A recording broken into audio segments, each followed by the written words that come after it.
लोग दो तरह के होते हैं। कुछ लोग होते हैं जो बोलना चाहते हैं, कुछ लोग सुनना चाहते हैं। आपको फैसला करना होगा कि बुद्धिमानी किसमें है। कुछ लोग व्यक्त करना चाहते हैं, कुछ अनुभूति करना चाहते हैं। यह अनुभूति है जो आपके जीवन को बेहतर बनाती है, न कि अभिव्यक्ति। क्योंकि आधुनिक मनोविश्लेषण और मनोरोग विज्ञान ने यहां तक कह दिया है कि आपको व्यक्त करना होगा, वरना आप पागल हो जाएंगे। आप अपना पागलपन व्यक्त करेंगे, यह दुनिया की सबसे बड़ी समस्या है। हर कोई दुनिया में अपना पागलपन व्यक्त करने में व्यस्त है। हर कोई दुनिया में अपनी कमियों को व्यक्त करने में व्यस्त है। हर कोई दुनिया में अपने पूर्वाग्रह और राय को व्यक्त करने में व्यस्त है। इस अभिव्यक्ति का फायदा क्या है, मैं पूछता हूं। अभिव्यक्ति जीवन को खर्च करने की तरह है। इसको खर्च करना, अनुभूति जीवन को बेहतर बनाना है। आपके लिए यह जीवन बेहतर बनाने के लिए होना चाहिए, खर्च करने के लिए नहीं। मैं चाहता हूं आप इस पर ध्यान दें। जीवन के इस पल में आप बस आराम से बैठिए और उन सभी चीजों को देखिए जिनकी अभिव्यक्ति आपसे हुई है।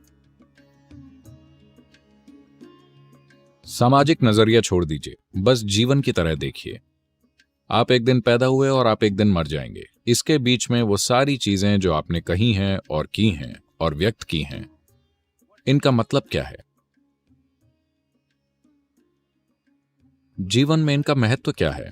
आपके जीवन में या किसी और के जीवन में? ठीक है, इस पल में मैं कुछ कह सकता हूं और किसी को प्रभावित कर सकता हूं। शायद मैं किसी बच्चे को कुछ सिखा सकता हूं और क्या कहते हैं, उसे कुछ सिखाने में, सही से रहने में सहायता कर सकता हूं, या ऐसा कुछ। लेकिन असल जीवन में, जीवन के अंश के रूप में इसका क्या मतलब है? जो भी चीजें मैंने व्यक्त की हैं, इनका कोई मतलब नहीं है। लेकिन जो भी आपने अनुभूति की है, वो आपको जीवन में आगे, काफी आगे लेकर जाएगा। आपने पहले से जो भी थोड़ी बहुत अनुभूति की है, अगर आप उसे व्यक्त करना चाहते हैं तो मैं कहूंगा ठहरो। ये बेचैनी, आप जानते हैं, पूरी दुनिया में है। ये एक अमेरिकन चीज हुआ करती थी, लेकिन अब ये हर जगह है।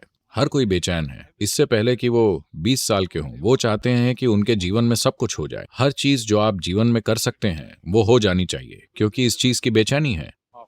एक डर है कि कहीं आप खुद को व्यक्त ना कर पाएं। अभिव्यक्ति के लिए डरने की जरूरत नहीं है, क्योंकि अगर आप अनुभूति की गहराई में जाते हैं तो आपकी अभिव्यक्ति शाब्दिक नहीं, कर्म से नहीं, बल्कि आकाशीय तरीके से होती है। और यही लोग हमेशा जीवित रहते हैं। आज मेरे अनुभव में, अगर मैं बस बैठ जाऊं, मेरे लिए चाहे आदि योगी हों या कृष्ण या बुद्ध या कोई भी योगी जो अपनी भौतिक प्रकृति से परे जिए, वो सब मेरे लिए अभी यहां पर हैं। वो यहां जीवित हैं। वो भूतकाल में नहीं हैं। जब मैं उनके बारे में बोलता हूं, मैं ऐसे बात करता हूं जैसे वो यहीं हैं, क्योंकि वो यहां हैं। जब आप अपने शरीर से काम करते हैं तो यह अस्तित्व में एक तरह के निशान छोड़ता है और यह मिट जाता है। अगर आप अपने मन से शक्तिशाली तरीके से कुछ काम करते हैं तो यह बड़ा निशान छोड़ता है, लेकिन यह कुछ समय बाद मिट जाता है।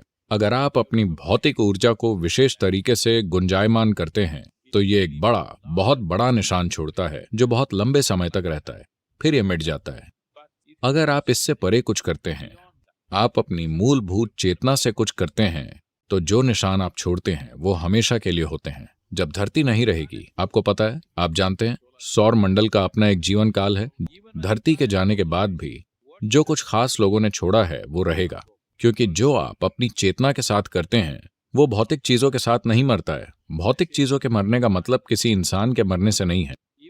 जब सौर मंडल भी मर जाए, ब्रह्मांड भी मर जाए, पूरी गैलेक्सी मर जाए, जो आपने चेतना के स्तर पर किया है वो नहीं मरेगा।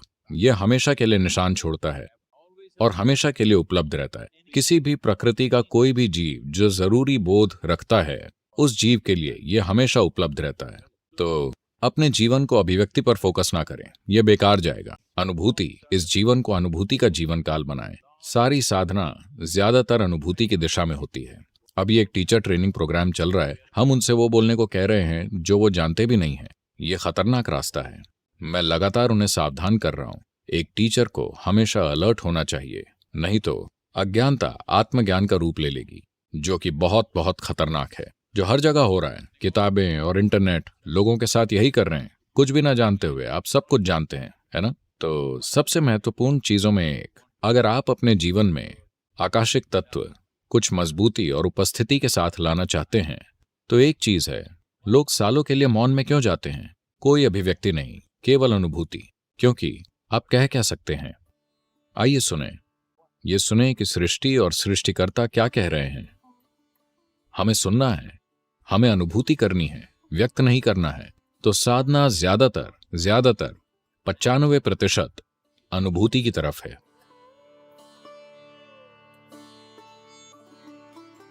अगर हम इसे अभिव्यक्ति की दिशा में करना चाहें तो हम आसानी से कर सकते हैं, लेकिन लोग हर तरह की कमियों में अभिव्यक्ति पाने लगेंगे जो उनमें है। आप में जो कमियां हैं, बेहतर है कि वो अभिव्यक्त ना हो, क्योंकि इससे आसपास की हर चीज दूषित होती है। मैं ये नहीं कह रहा कि आप गंदे विचार फैलाने जा रहे हैं या गंदी भावनाएं, गंदी ऊर्जा, नहीं। सीमित रहना सबसे बड़ा जहर है। ऐसा नहीं है कि आपको कुछ नकारात्मक करना है। सीमितता आपके कष्टों का आधार है। सीमितता आपके कष्टों का मूल कारण है।